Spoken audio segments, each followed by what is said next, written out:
Hi, good afternoon, it's Dean from maverickstar Observatory.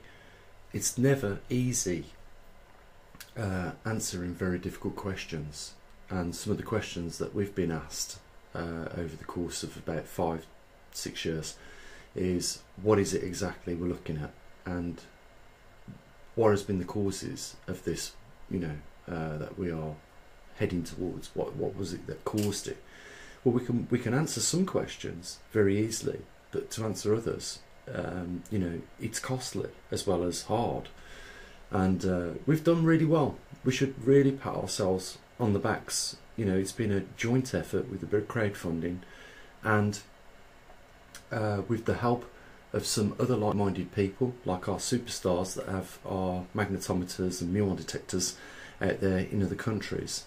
It's been a remarkable effort. And not only that, we've did it on such a very small budget. Some of the questions that we took on to answer was the same that NASA or the European Space Agency or NOAA would do. Only difference is they have the budget of billions of pounds. We've had the budget which is probably the same size as mosquito's testicle. But nevertheless, we've done an amazing job. It was through persevering with learning to program, teaching myself electronics, and putting these things together in a manner that they give back results. And we've got now a TriMag system and magnetometers in various countries, and hopefully we can expand that a little bit further. But more, I suppose, than anything else is what's come out of this, and that is informing you guys out there of what we are facing. As you know, if you've been watching the last few weeks of these videos, they've probably been getting a little bit more intense with what we're now discovering, that it's no longer a hypothesis whether we're going back into a glacial period. It's a fact. We know that that's coming, but what we are trying to effort here is how fast that will come about. And should we base what's happened in the Arctic Circle this year alone as a result of how fast it could actually rebound back a glacial period? We know what will happen if we find ourselves back in a glacial period tomorrow. There won't be one power cable which won't break with the weight of ice. And from what we're seeing at the moment with just floods, and I said first of all we're going to see a lot more floods. I said that all this year. This seems to be the common pattern for the change in the climate that we're now seeing. But that is going to very shortly, I believe, turn into snow and ice. And then we get the compounded effects of snow and ice covering more landmass and more oceans. It actually reflects solar radiation, so it goes colder as a result of that. And this is happening at a time when we're moving in a gradual orbit further and further away from our sun. And then we've got the added effects of the grand solar minimum, showing no signs of equilibrium yet. So this is a continuing decline in solar activity with regards to sunspots and output as a result of that. So that in turn adds to a rapid cooling.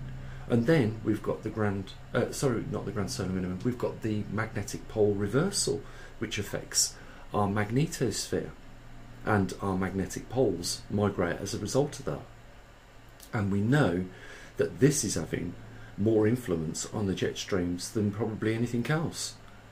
So what we're trying to effort is how fast can we merge back into the next glacial period. And if anything, like I say, what is going on in the northern hemisphere right now is to go on, that could be a matter of just years away. What we're seeing though, meantime, is catastrophes strike this earth everywhere.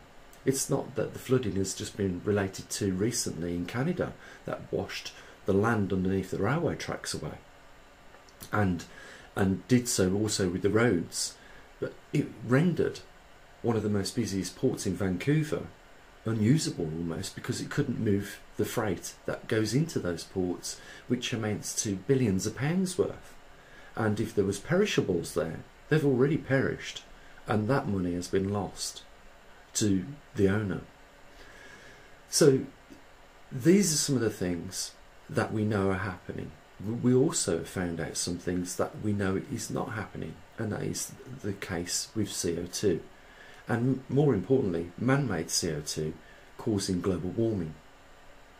And I don't know how they can say this anymore with a straight face, because clearly we see the orbit changing and us moving into a more elliptical orbit, which means we will, on a yearly travel around the sun, slowly be getting further away at one point, which will lead to a cooling. We know now that this causes glacial periods, which last thousands and thousands of years. The last one lasted 100,000 years. And we also know from the historical records of glaciers, glacial periods and interglacial periods, that they do seem to be expanding.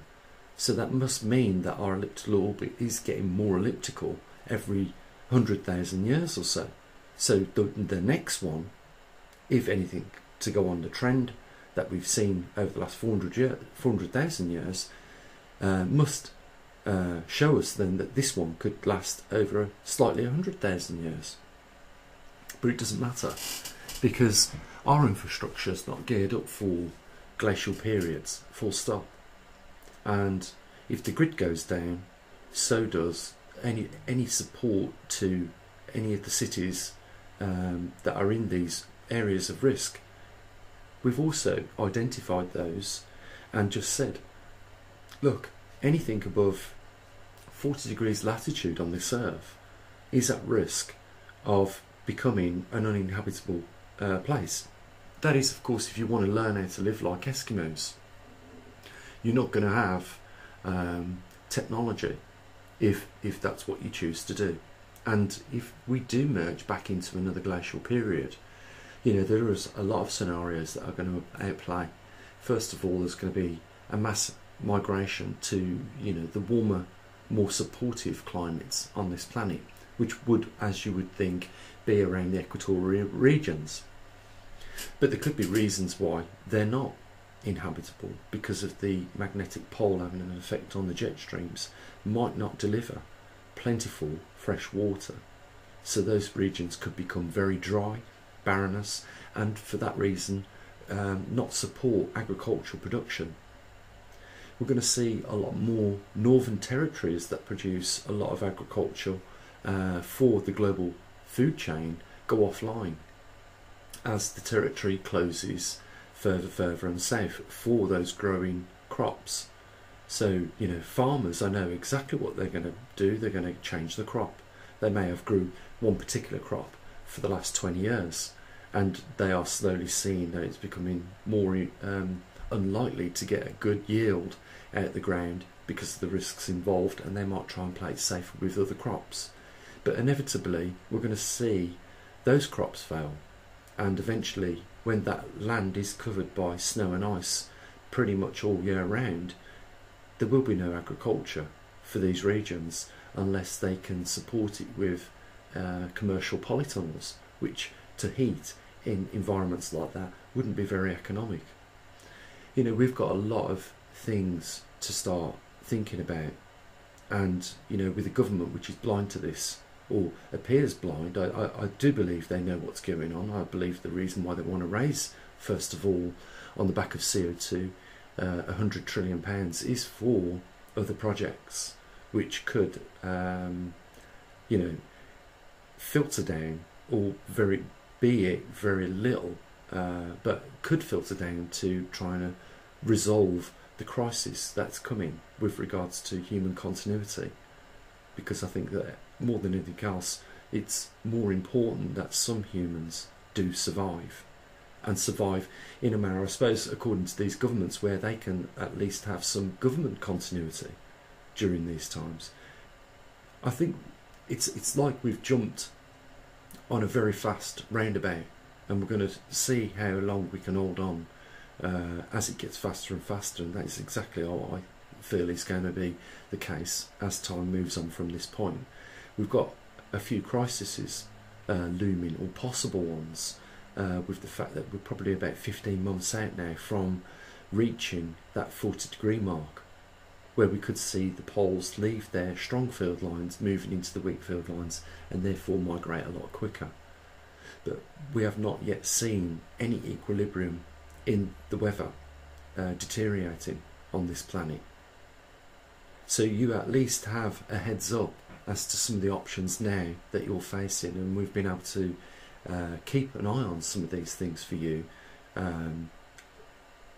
with the big help of those few people that, you know, understand the importance of what all this means. You know, it may be the case that they get a heads up and do not go bankrupt in one of these regions where, you know, if all of a sudden people start to mass migrate, property prices won't be worth nothing. You know, you've got time at your hand at the moment, at least, so you can make these decisions for you and your loved ones. And you've got, as far as I'm aware, you know, there is no doubt whatsoever we are merging back now into a glacial period. And how fast that comes about could very well depend on other geoanomalies like the magnetic pole reversal, and indeed, you know, the thing that bathes us with our livable radiation right now, the sun, you know, and its continuation into the grand solar minimum. So, you know, it's like I say, it's not a time for us to do less here. I believe at the observatory we should be pushing for more, because the more magnetometers we get out there, we can study different areas of the regions of our planet with regards to what's going on in that region with the magnetosphere, with, you know, the magnetic intensity. We can study those things with the aid of more equipment, and of course this will have a cost. So, albeit we have done very well at the moment, and, you know, on the budget that we've been able to manage with, barely, you know, bringing in an income for even one person, you know, we've managed to do quite a lot. And, you know, we have been able to give people a heads up as to some of the events that are happening around the world.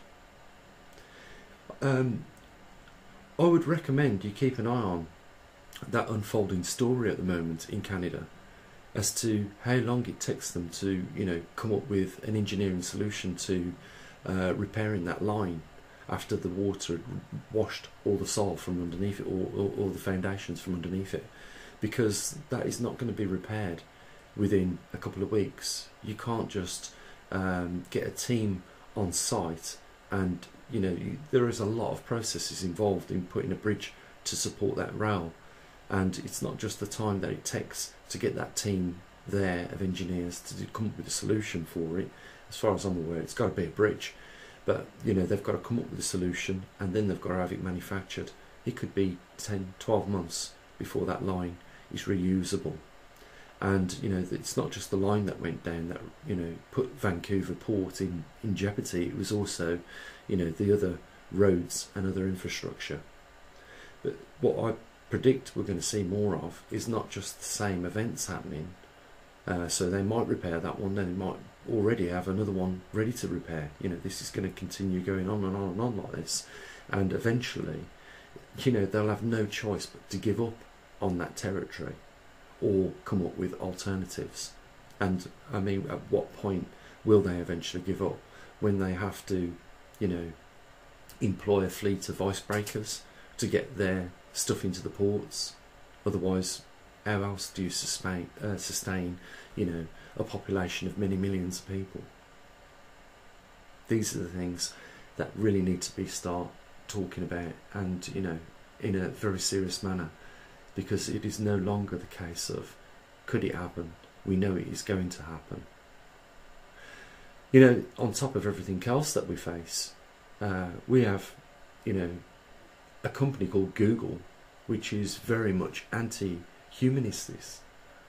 You know, they don't support human rights, and this is a big corporation which we're trying to do something here as well. I mean, we haven't heard back off the Member of Parliament yet, but it won't be something that we drop. We will continue to push for a change in the law which renders corporations like Google accountable for violating human rights. Because at the moment, as you know, if you've watched a few of the recent videos, Google get away with having the same rights as a human being on one hand, but is not held accountable on the other for violating those rights. And I do suspect that there is a lot of government money that is pumped into Google, and I believe that that is done because Google can exploit the loophole of the law by violating human rights, where a government couldn't do that because simply the human rights protect human beings via the government. So if the government are the ones that are breaking and violating human rights against certain people, they can be held accountable for that. But right now at the moment, Google just get away scot-free, and I think if we are to keep our democratic ways in these democratic worlds that we live in, then I think that we should move with the times with regards to the laws, and that companies like Google should not get away with it, clearly. So, you know, we will do our best to, you know, lobby if it means lobbying with MPs, or, you know, putting pressure through, you know, mass people writing letters to their, you know, Congress people and members of Parliament in this country as well. Wherever you are, if you're in Europe, you know, you should be doing the same thing, because it needs to be changed, and the sooner the better. You know, I just want to say a big thanks to, you know, the other people you hear me say a lot in these videos. We at the Observatory do this, and we this. Well, what I'm talking about is, you know, some of these people that have dedicated their time as well to, you know, getting the equipment in their homes and recording the data and sending it back here so that we can process it and add it to the website, to the archive website that we've got. You know, without them we couldn't do that. And, you know, you can imagine NASA trying to do something like this, couldn't you?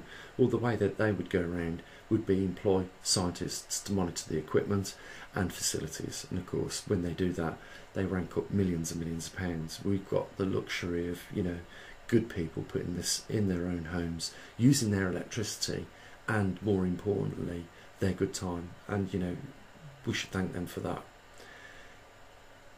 You know, we're not over here. There is a lot of work to do, and I've always said this, with the small budget that we get, we make it go a long way.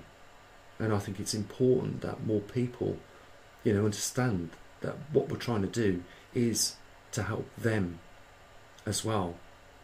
And I know that there are some genuine cases where people just simply can't afford it, and, you know, I understand, but I do understand that, you know, we do have 32,000 people, and although they are subscribers of the channel, I like to think of it as you have as many as last viewed your video as subscribers. So we do have a couple of thousand at least regular people that come back for the information and try and keep up on top of what we do.